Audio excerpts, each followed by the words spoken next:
New Thought Media Network proudly presents Having Courageous Conversations, where real talk dives deep. Each week we go beyond surface talk. We open our hearts, speak our truths, and dive into the stories that shape us. No scripts, no filters, just powerful, unforgettable conversations about life, purpose, healing, and truth. Join the conversation, because your voice belongs here. Please like, share, and subscribe. Check out our YouTube channel at Having Courageous Conversations or email us at yourshowyourvoice@gmail.com. Now, let's have a courageous conversation. The views and opinions of our guest and hosts do not necessarily reflect those of New Thought Media Network, or any organization we may be affiliated with. Here at New Thought Media Network, we welcome freedom of speech and courageous conversations. There are many topics that can be difficult to navigate. Challenging the status quo and engaging in lively debate is important to expanding our understanding of one another, and life in general.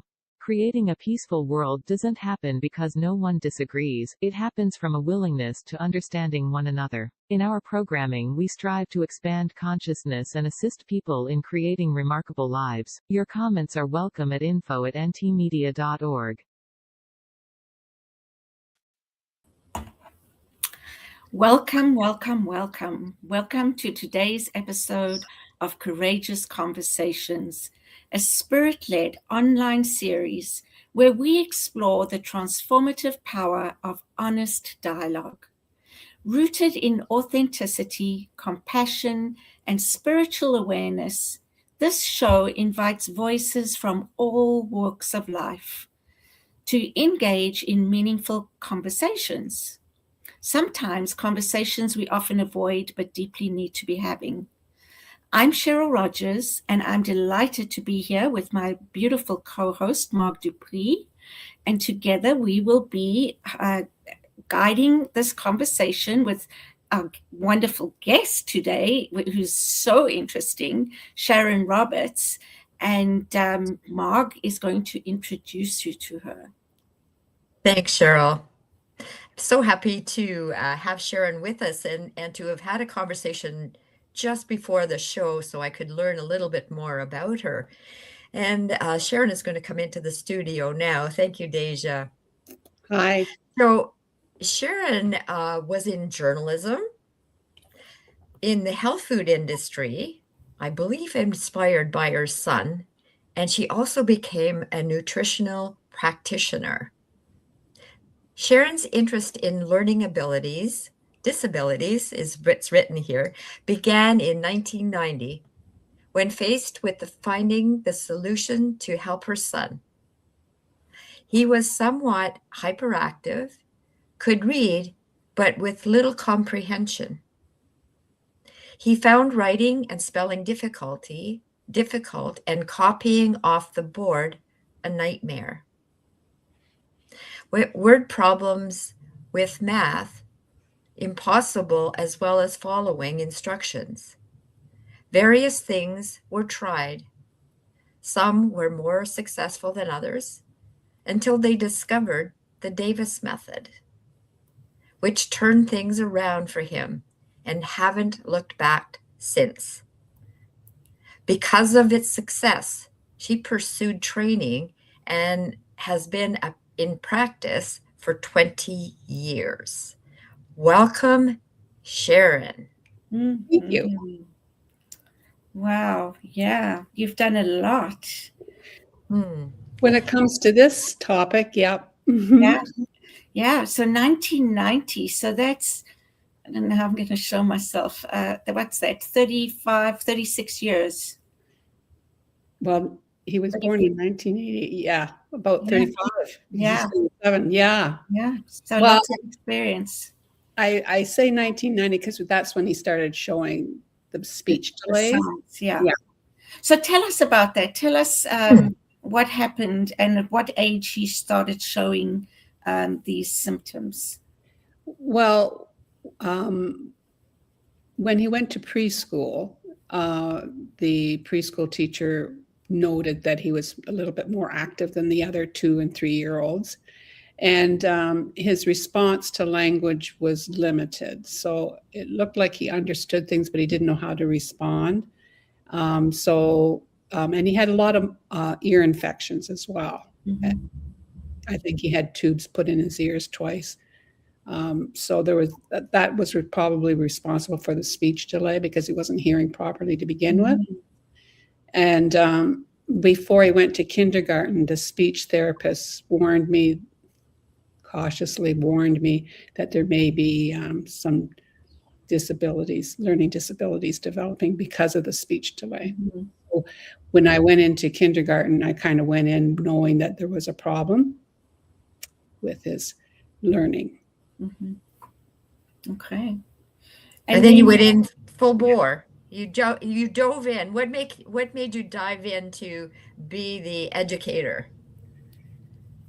Well, I don't know. I think I just didn't like to accept what was being said to me.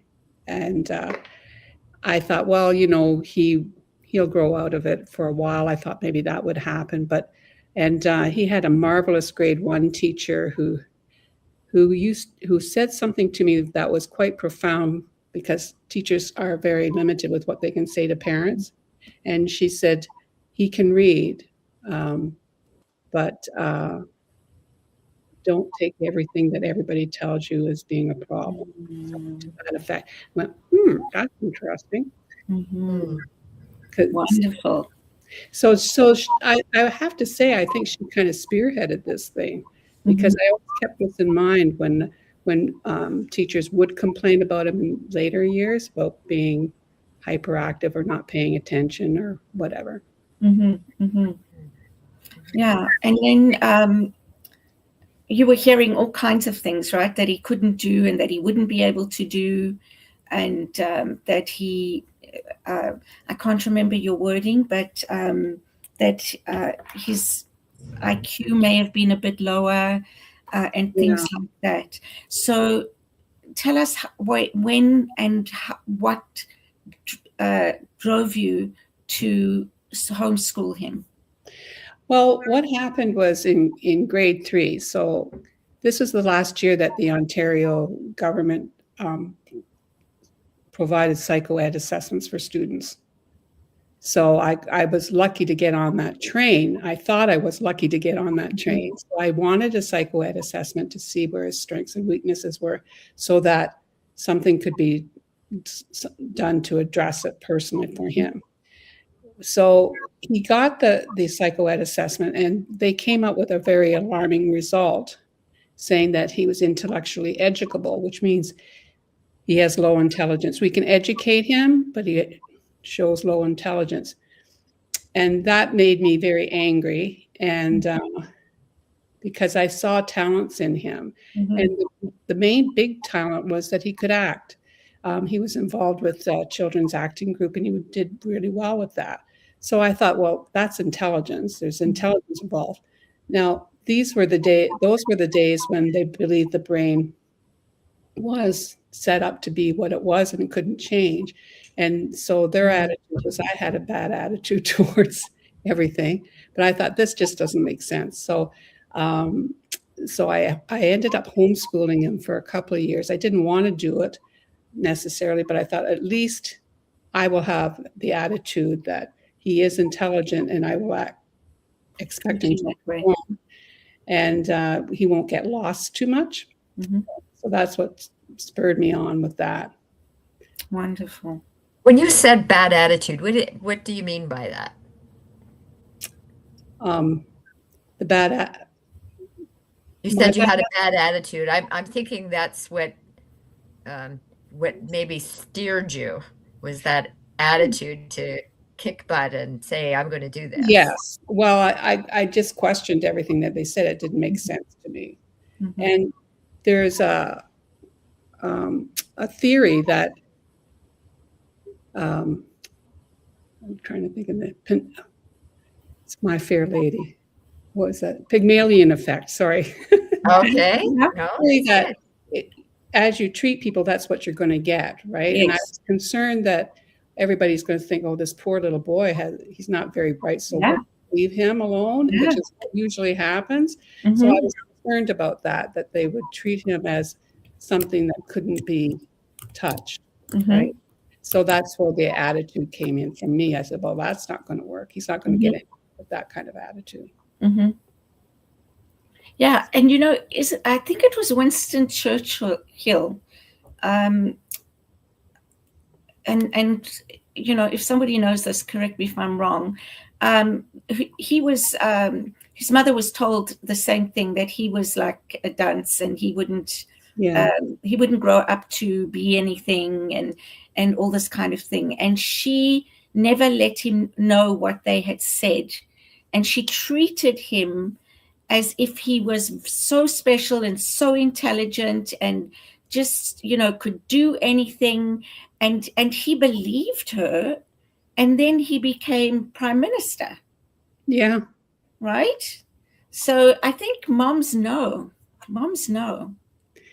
Well, I had nothing really to fall back on.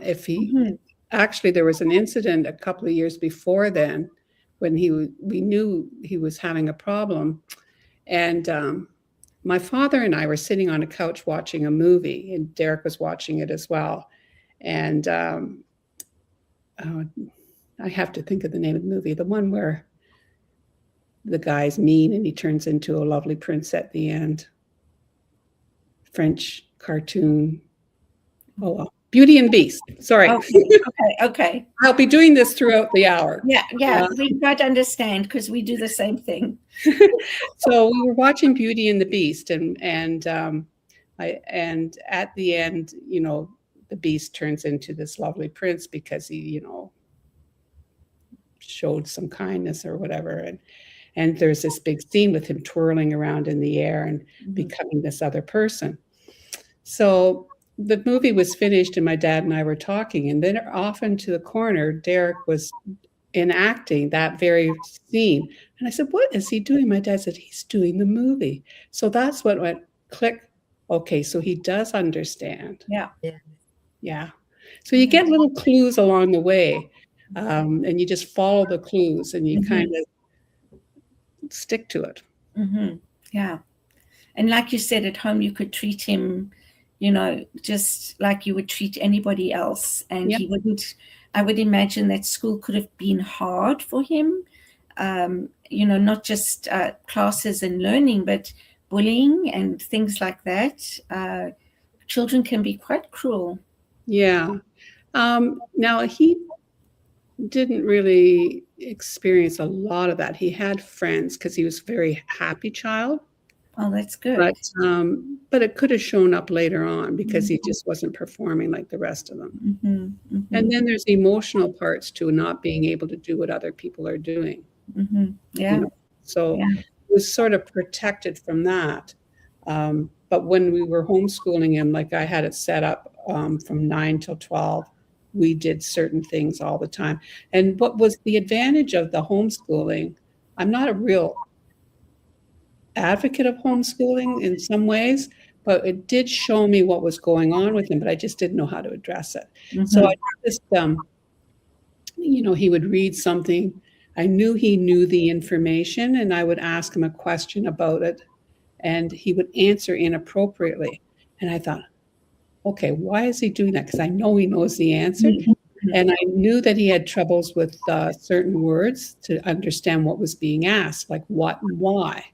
And he knew it was a question, so he'd just ramble off some kind of answer without understanding what was being asked. So that clued me into something with him, but I didn't know how to solve it. The method that I do does solve that, but. Okay. So in the write-up that we received, it speaks of dyslexia. Was he diagnosed with dyslexia? And fast forward, is this what you are working with? That's a great question, because that's the myth about dyslexia is often we think of reversal of letters. Yes. never ever saw my son reverse letters. So I never realized he was dyslexic because I never saw that, because I had the idea that that's what it was. But dyslexia is the umbrella term for most of the learning disabilities that occur in school. So it could be in math, it can be, there's about 70 different titles that a psychologist can use, but it's under the umbrella of dyslexia. So yeah. And so that was, well, I remember, I don't know, when I was trying to figure things out, watching an episode of Bill Cosby, which maybe is not a good topic, but his show was kind of cute. Yeah. And his son, Theo, had difficulty in school. And I remember watching it, and they've discovered he was dyslexic. And I thought, I wonder if that's what my son is, right? Still thinking that he was just hyperactive. But hyperactivity is a sign of dyslexia. So the term is not used very much. It's starting to be used a little bit more now.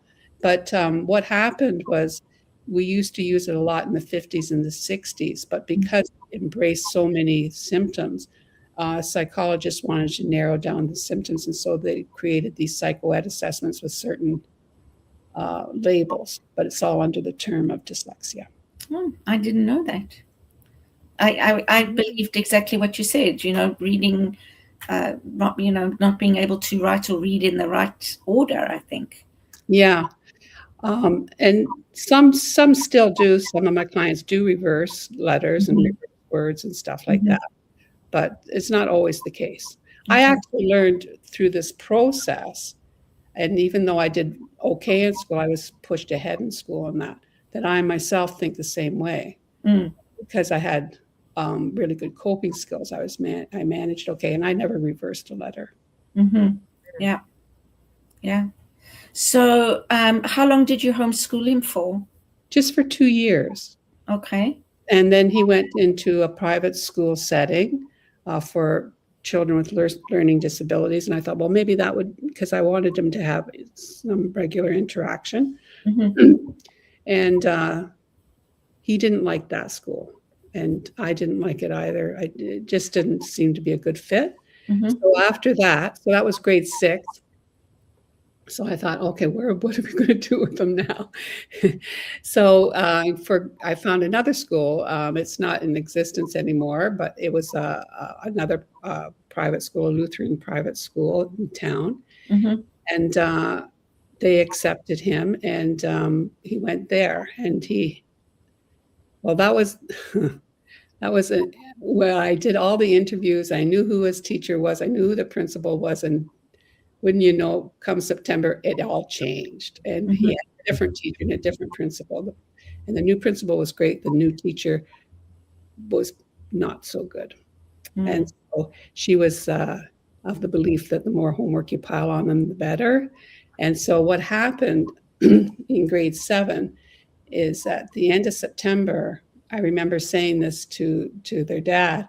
I said, if something doesn't happen, I'm going to have a breakdown. And if I don't have a breakdown, he's going to have one, because we were working 12 to 15 hours a week homework just to get by, because he was lost in the classroom. And I felt like I'm paying tuition, so he's in a small classroom, so he's not lost, so he gets a bit of attention. But this particular person wasn't thinking that way. So do you want to hear the rest of it? Yes. Absolutely. Yeah. I mean, I'm glued to this screen. Well, so anyway, so that was around the end of September. And my husband then said, well, I was talking to some guys at work, and I'm going, oh God, here we go again. And they recommended this book called The Gift of Dyslexia by Ron Davis. And they say, this is the answer. And I went, oh yeah, right, okay. Because I had read everything I could get my hands on. So, but the following couple of days, I decided, well, maybe I should look into this book. And so I phoned up the local chapters then. It was chapters then. And I said, do you have the book, The Gift of Dyslexia? And they said, yes, we have 10 copies. They're not on the shelf, so just keep calling in and and see when they're on the shelf. I said, okay, great. So that was on a Friday that I called. I remember that. Mhm. So the next day, my husband decided to go to chapters, and he says, do you want anything? He said, well, see if the book, The Gift of Dyslexia, is there. So 2 hours later, he comes back with the book in his hand. He says, you'll never believe this, but the guy that does this stuff was doing a special talk on his program. And he says, I think this is the answer. Well, I'm going like, okay, I said, okay, well, let me give me the book and I'll read it. I had such a bad attitude. But I started to read it that Saturday night. And I thought, okay, I can see where this guy's going, because he was addressing that problem, which I mentioned earlier, with these words that I knew he had difficulty with, that he didn't understand it. And there's a reason for that. And I thought, okay, well, maybe this is something to look into, because we had looked into everything else. So on the Sunday, I had gone to church on the Sunday, and I left early, and I phoned the guy up expecting to leave a message, and he happened to have been in his office. His name was Jerry. And he had a very long conversation with me. And I said, well, okay, I'll look into this. Let's book an assessment and see if this will work. So in October, we had an assessment, and it proved that, yes, this could benefit him, blah, blah, blah. And I said, well, when can we put him into this program? And he said, not until March. I'm booked up until March. I thought, oh my gosh, what am I going to do now? I said, okay, so we had booked a week in March for him. And, but that gave me 6 or 5 months to think about this, because this was, of course, more money that we were putting out. And I thought, oh, are we just wasting more money here? Doing this? And then I thought, well, maybe we need to, I mean, as a last resort. And so I actually prayed about it. I thought, I need a sign that this is the program for him. So I prayed to God, or whatever anybody wants to call God. And I said, I need this guy in January, and I'll know that this is for him. And so in January, the second week of January, Jerry called me. He says, I have a cancellation the end of January. Would you be interested? I went, yeah. Okay. So that's how we got into it. Yeah. And we never looked back. It's just, well, the amazing thing was, he could go back into the classroom and know what was going on, which saved a lot of homework time. But there was work involved afterwards, which we did do as well. But it was just a miracle for him what this program did for him. Wow, that is amazing.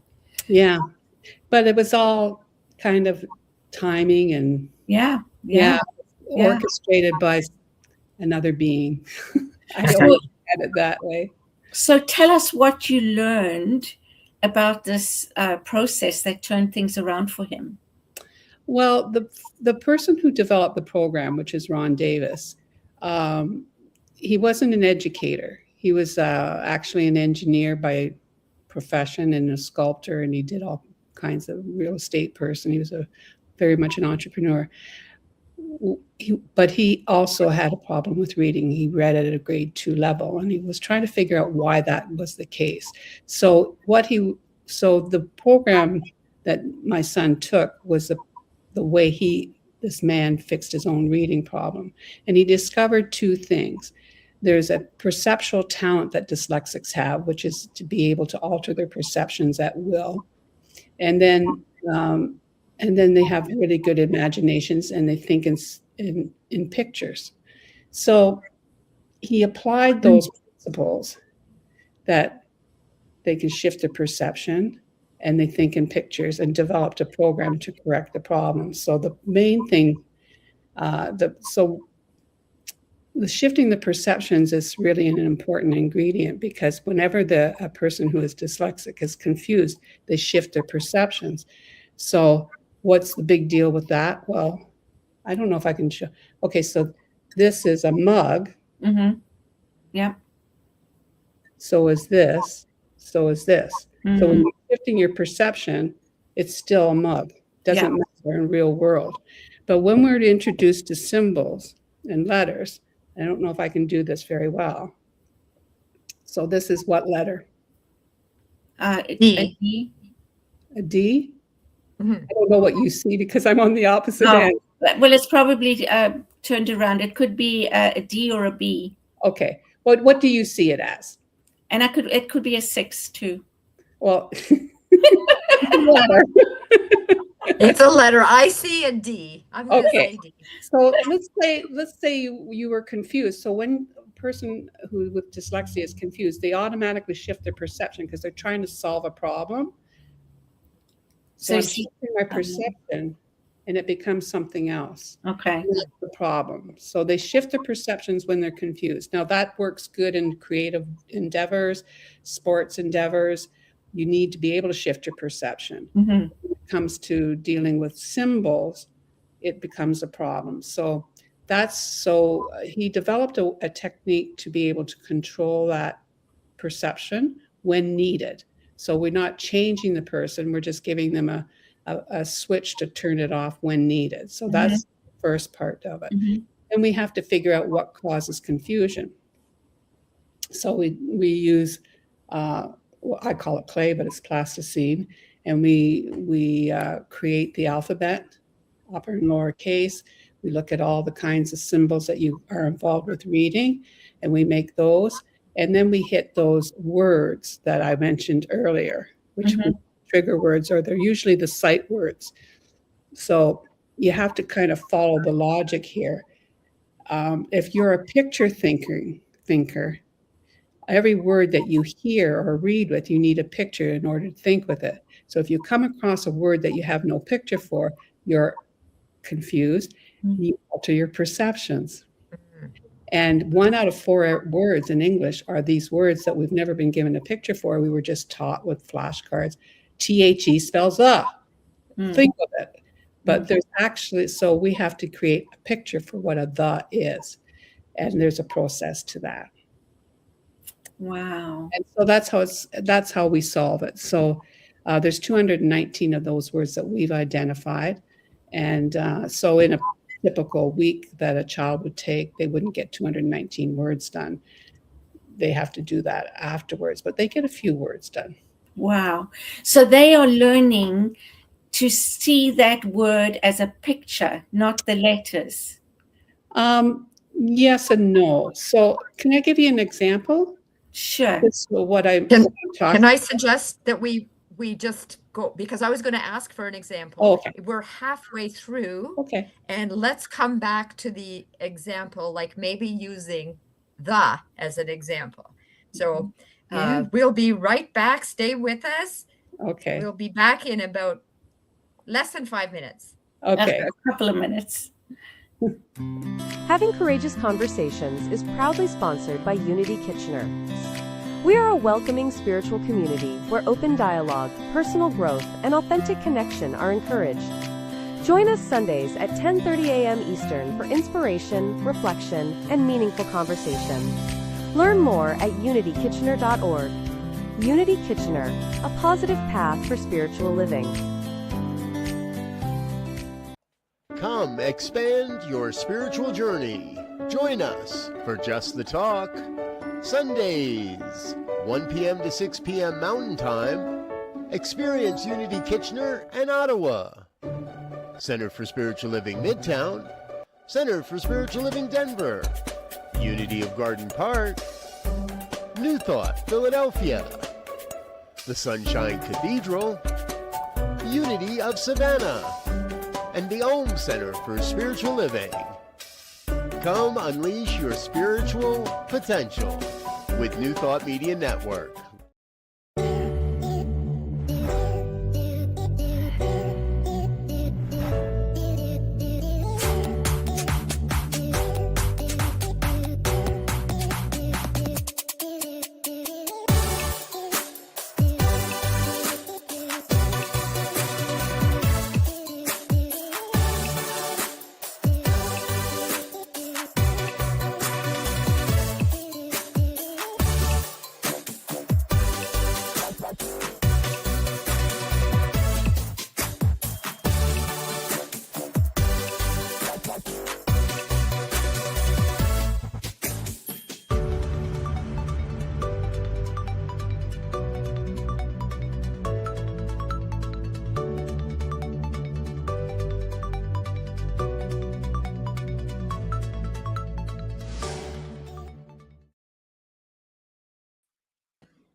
We're back. Thanks for waiting and staying tuned. And now, Sharon, you are going to talk about the picture we see, or that I'll just leave it over to you because I'm not creating my words very well here.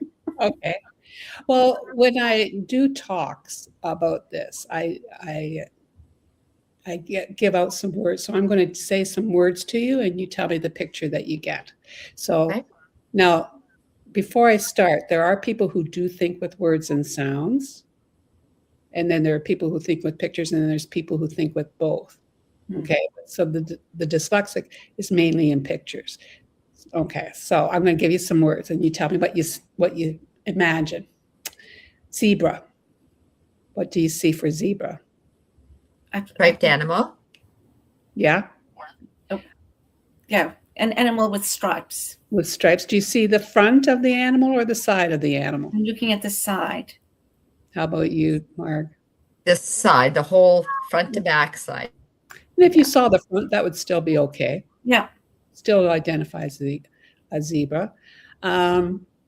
Books. What do you see for books? I see a pile of books. Pile of books? Are they hardcover or soft cover? Hardcover. Hardcover. How about you, Marg? I see the pages. Oh, okay. Of a lot of books? Just one. Just one with the pages open. Yeah. Okay. Well, school. What do you see for school? I see a building like in the distance with an open space for break, for playing and sport. So you see the outside? Yes. What is it, the school you went to? It's similar to one that I went to when I was in, I don't know what you have it here, standard 4 and 5. Okay. How about you, Mark? What do you see for school? I see the outside of, this is fun. I see the outside of a building as well, brick, and it's interesting because it has almost like a chapel, a steeple to it. Mm. And I was educated in the Catholic Church, so I'm guessing the two of them go together. Yeah, yeah. But it's still, you have a picture to identify what a school is. Yeah. Yes. How about car? I just see a blue car. Okay. What do you see, Mark? I keep going. Small, that's okay. A small car. Small I car. see What the color? side of the car with wheels, green for some reason, green, yellow. Green, yellow? Ooh. I know. Okay. What does that say about her? Please tell me. I'm not sure. I don't want her car. What do you see for home? Home. I see the place I'm living in. Okay, yeah. Do you see the outside or the inside? Inside. Okay, a particular room? Just because I'm in one room, but it feels like the whole Okay. building. And what do you see for home, Mark? This is just very weird. I feel very scrambled. Like I Okay. don't see a building. I'm not in a room. Like I'd have to really hone in on a home. Like I'd have to say, okay, what am I looking for? Like it's just all very scrambled. Oh, If really? that makes sense. Yeah. I'm not picturing anything. I'd have to, hone Okay. in on. Yeah. Well, that's different. I'm always different. People are always saying, Marg, you're so different. I'm going to hit you now, Mark, first. What do you see for the? What's the picture? The word. That's not a picture. That's a word. Oh, What do you get? a page. That's not a picture. Mhm. But what do you get, Cheryl? Yeah, nothing. Nothing. Mm. And that's the problem. So one of every 4 words we use in English, Mhm. words we have no picture for. So Mhm. if you're a word thinker, you don't need the picture. You can think with it anyway, with the sound and that. But for the dyslexic, they cannot think with it. So 1 out of 4 words, let's just say they can read, because there are dyslexics that can word call. It's the picture that they get that makes them understand. So when they're reading a sentence, they're getting a lot of blanks. And what's happening is they're getting more and more confused. So when they come to the second or third paragraph, they say, I don't know what this is about. Yeah. Yeah. Right? Yeah. And yeah. Who, what? That, this, there. Like, what's the difference between that and this? Well, I mean, then there's when and then. A lot of people have problems with that. They say then instead of when, and there's a slight difference. Yeah. So what we do is we're picking at stuff and solving it, and we're making models, because this is a creative process. It's hands-on. Mm-hmm. We learn how to do a word. We do some practice words first to get the idea of how to show something. But the word the, every client of mine does the word the with me because it's such a common word. So you look it up in the dictionary. There's actually a meaning for the word the. Talk about, now, how in the world are we going to make that? You'd be surprised what they come up with. So they'll make the model of the word, then they make a model, like a model of the definition, then they make a model of the word. So they have the definition in front of them in a picture format, 3D visual, and then they have the model of the word, and then they say what the word means. Now, unlike school, that doesn't mean that 2 weeks from now we say, what's the word the mean? Because you don't always know the meaning for things. You still have pictures for it. Like when I said zebra, you don't go, you find them in Africa and they're black and white and some are kind of brown and white. You don't go into a big rehearsal over what the meaning is. You just know, right? And that's what happens for the dyslexic with the word the. So a lot of dyslexic people, not all, but some, have problems with are directionally challenged. And they don't get what over and on and in and into and onto. They make mistakes all the time, and this solves the problem with that, because those are all words that they can't think with. So the word what and why and how and when and where are all the words that they would have problems figuring out what you're asking for. That's so interesting. And that he found a way to be able to manage that. Yeah, and he went back to his roots as a child, the founder of this system. He was originally diagnosed as a Canner's baby, which was a term used for autism. So he's quite elderly now. And he was from the state of Utah. And he was, I guess, nonverbal. And I'm guessing at that. I think he was. Forgive me, Ron, if I said the wrong thing. But anyway, when he was growing up, he was refused things that his brothers were able to have, which was a stopwatch and one of those little pen knives to play with. So he used to use the soil in Utah and put some water to it and make a stopwatch and a pen knife for himself every day, so he'd be like everybody else. So that's where he kind of got the idea using clay, so to solve the words, because in his process of figuring out why he couldn't read, so he learned to kind of a focusing technique, which permitted him to be able to read his first book. But then he found he sort of lost a little bit of his fluency. And so then he tried to figure out why that was. He discovered it was those words, so that's where he used the clay to solve the words. And then there's been no problem since. He's written two books. A third one's coming out. Short, I don't know when. Yeah. That's incredible. Well, when you think about it, like I was just thinking, I'm reading here a sentence off to the side of our screen here. Join us as we reframe what it truly means to learn differently. Well, the words there, that's 1, 2, 3, 4, 5, 6, 7, 8, 9, 10, 11, 12 words. Us, as, we, what, it, and to. 6 out of those words are words a dyslexic can't think with. Half of them, yeah. They're like little bombs that hit them. Yeah. Yeah. So when you teach them to associate a picture with that word, Mm-hmm. do that's something that is they take into their memory.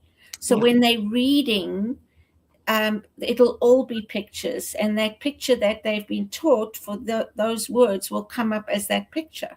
Yeah. I'll relate it to an experience that I had, because like I went to university and I majored in history and political science. I majored in it because I could write, and there's a lot of reading, and I could read and I could write and I could do that. I really wanted to major in psychology, but psychology courses are a lot of multiple choice kinds of questions, and I could not do multiple choice. I could study and study. I would I passed my first year psychology course, but not by much. And the reason why I passed it was because I could write an answer, so it kind of Yeah. protected the low mark in the multiple choice. But I thought, oh, well, I guess I can't do psychology because I can't do multiple choice. So when I went to study for the nutritional program that I took, which was online, it was all multiple choice. So this is several years later, me doing all these words with my son and myself and all of that. And I thought, well, this will be interesting. And I got it. Like I would read it and I thought, oh, I get it. Because, they always offer two answers that are very similar. They're always the right answer. Yeah. And I could see the difference between it. And it is those words that made the difference. Did I read it with like full, computing what the definitions were? No, I just got it. That's the only way I can describe it, is just get it. First, it says, do they mean this? Do they mean that? I think they mean this. And, you just know what they're asking. Yeah. And you know the answer. Yeah. So that was my experience. So I would assume it would be similar like that. Yeah. For others. Okay. Now, you said earlier what your son is doing now. Yeah. Yes. Please. Well, he is an actor. He went to school, to theater school, and he lives in London, and he does a lot of acting in London. He makes his living. He works in a furniture place in delivery and receiving area. So he's a very muscular guy. And he works also at a grocery store, and then he sometimes gets paid for acting, sometimes he doesn't. So that's what he does. And that's what he loves, is acting. Yeah. He's going full tilt with it now this year. He's on a roll. He says, this is it. I'm going to go and see if I can do this and make a living out of it. So we'll see. Yeah. When he's famous, he'll come on your show. Yes, absolutely. Awesome. And even when he's not famous, because if he is willing to share his story, I mean, I'm sure that a lot of people could learn a lot from that too. Yeah. Right? I noticed even, fortunately for him, he had a really good memory as a young boy. And so he, when he was in theater, children's theater, he could memorize his lines and stuff. But I noticed in the play that he was in last year, for some reason, I was helping him with his lines. The difference in him even knowing his lines, because he used to mix up those little words on his lines, and people would get mad. No, that's not the right word, because you're supposed to know it verbatim, right? And there was a big change in that. It wasn't. So even it enhances your already natural talents. That's fantastic. Yeah. Did he ever say, sorry, Sharon. No, Sharon. go ahead.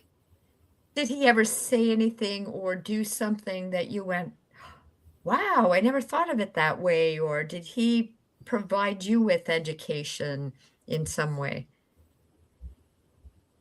He definitely provided me with an education. He has a lot of fortitude to put up with a mother who was crazy. He was trying to figure out what was going on.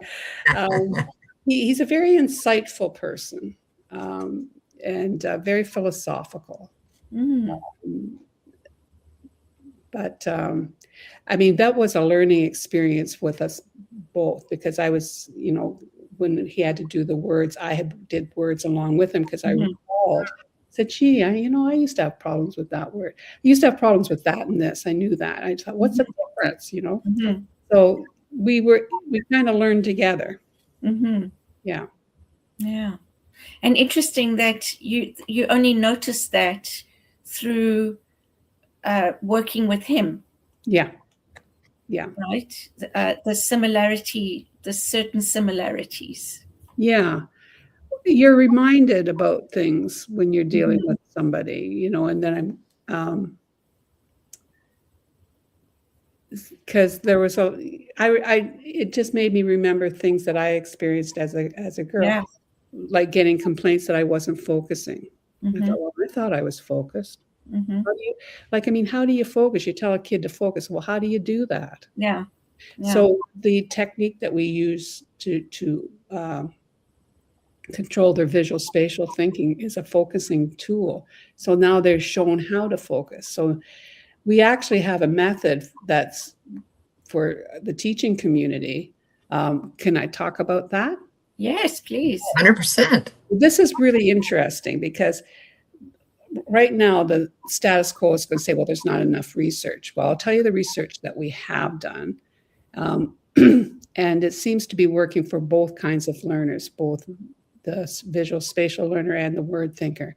But there's a school in India, and you're going to ask me where it is. It starts with a C, and it's in the southeastern part of India. It's a big city. Calcutta? What is it? Calcutta? No. Okay. I know. H something. Anyways, there's a woman there. Her name's Priti, Priti, and she is a teacher there, and she's teaches in a private school of 6,000 students. Wow. And she was given the okay to have a special class of indigo children. So these were the children that obviously had learning disabilities. So she went through the gambit of courses that our organization offers. So there's a bunch of things that we can do. So she did what I did, and autism, and then teaching, and she's a specialist and all. She's got it all.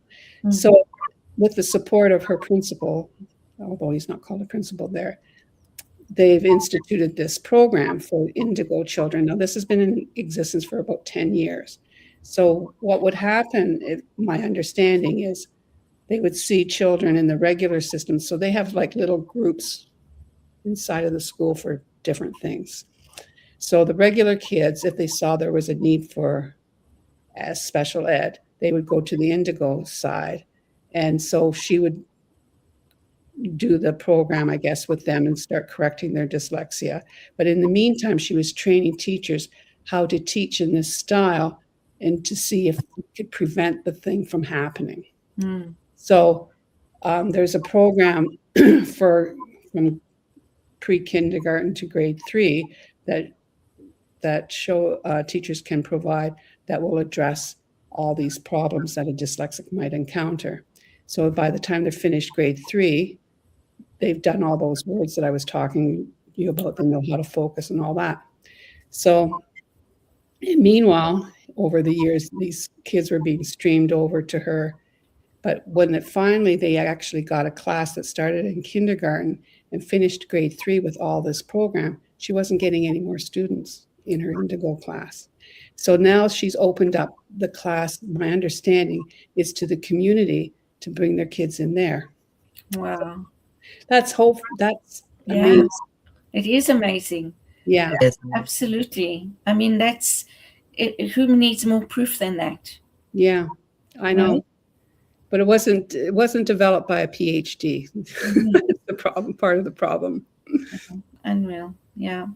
The thing when you know better, you do better. Yeah. It's a thing that's going through my head. Yes. Yeah. Yeah. It also made me think of there's what do you call that?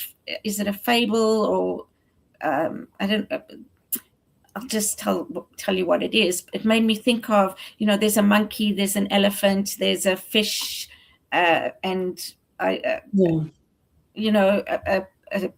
a tortoise, let's just say. I'm making that up. Yes. And they're standing there together, and somebody says, "Okay, now climb that tree." Yeah. Yeah. Right. There's a book called Fish Don't Climb Trees by one of our facilitators in Vancouver. Her name's Sue Hall, and she heads up a charity called the Whole Dyslexic Society. Mhm. And but anyways, she wrote a book called that and talking about that idea. Yeah. And that's the whole thing.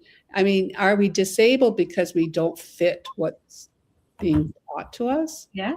Mhm. Or can we learn? And we think we can learn. Yeah. And I mean, the other thing for me is, I think many of us, well, I'll say myself, struggled through school. I really didn't like school, and I would get C's, and I would be so happy with that.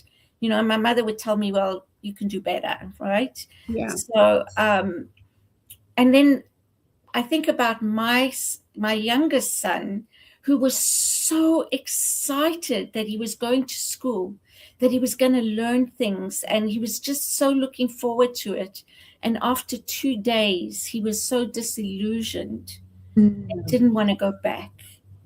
Yeah. And that's sad. It's so sad.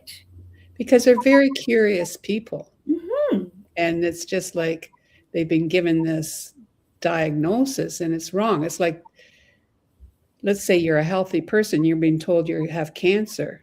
Like, huh? It's almost cruel. Mm-hmm. And I think that with good intentions, the school tries to do what they can, but you have to recognize how they think, and they don't have a way of showing them how to do the same thing with the way they think. That's the issue. Yeah. I think what I'm also, my point is, though, that we all are channeled into this path, that's very narrow. Yeah. And today, I mean, they're learning that there's different styles. There's audio, there's visual, but in those days, there was none of that. Yeah.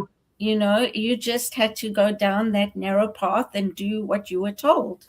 Yes. And I think of some of the kids that I went to school with who maybe didn't perform very well, where they were very likely dyslexic people. Mm-hmm.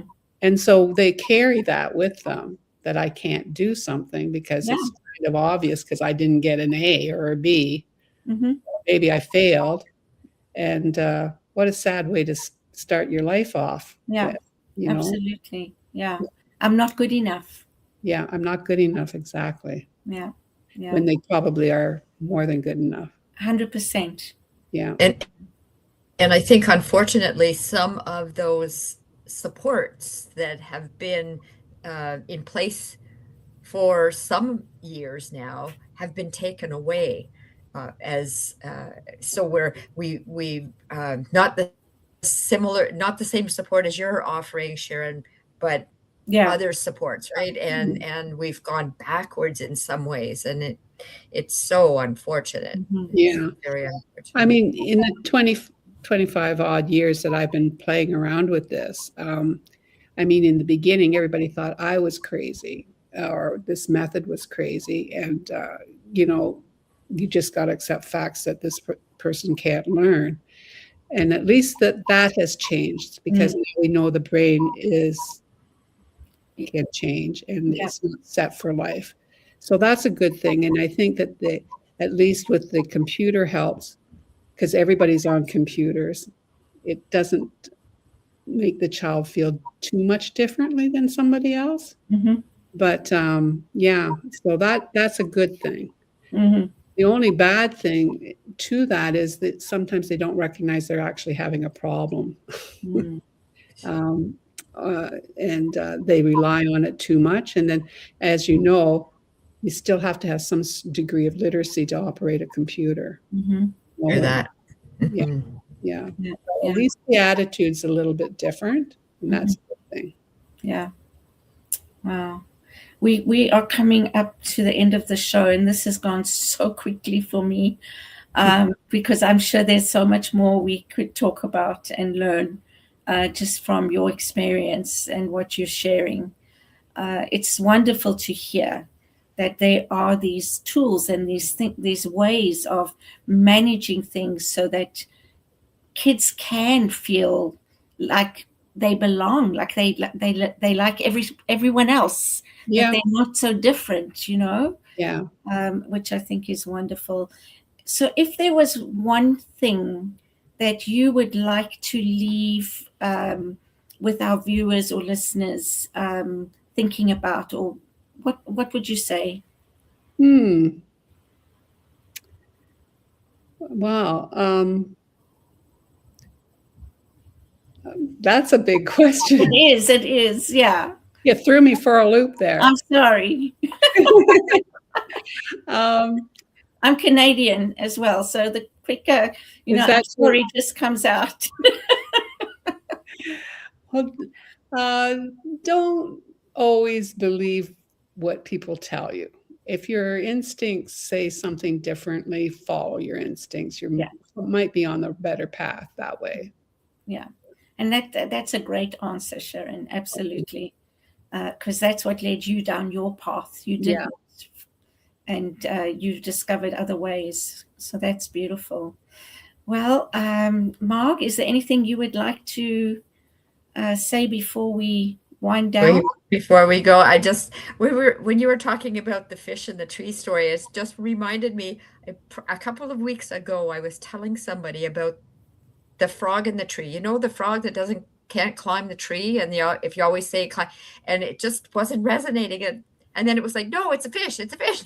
And it's so interesting that you brought that up today, Cheryl. Yeah. Okay, good. So now you can go back and tell the story, or yes, this is true. This is fish, true. not a frog. It is a fish, not a frog, and now it makes sense. And today's show, thank you, Sharon, for sharing. I've got your website. I'm going to click it because I think I can pass on information to some people that I know. Great. Thank you. You're welcome. Yeah, absolutely. And yeah, for me, I think as we get older, I'm a grandmother now, so you see the younger generation raising their kids, and you can't say anything. And so, for me, it's really about just listen to different things and different people's experiences to understand how we can be better parents. Yeah. And, I always say to people who are just vaguely interested, just get the book and read it. The book is an easy read. Yeah. See if it resonates. Yeah. But, each child is so different.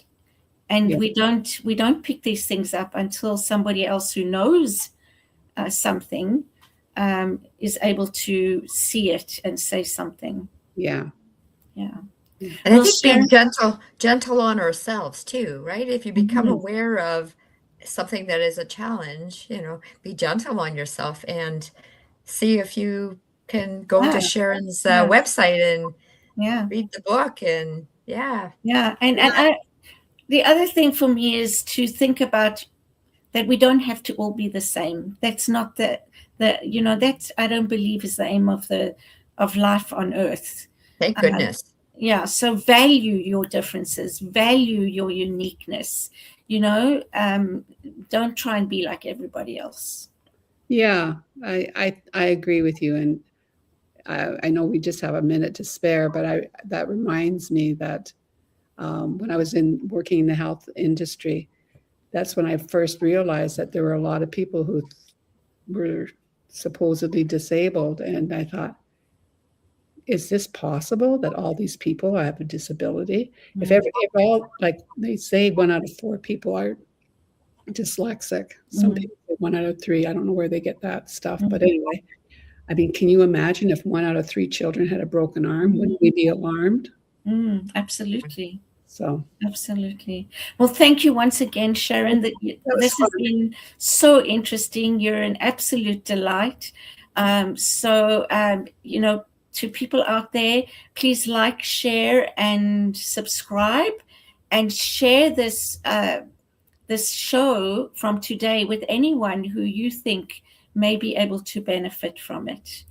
And yeah, so we'll see you all next week. Bye.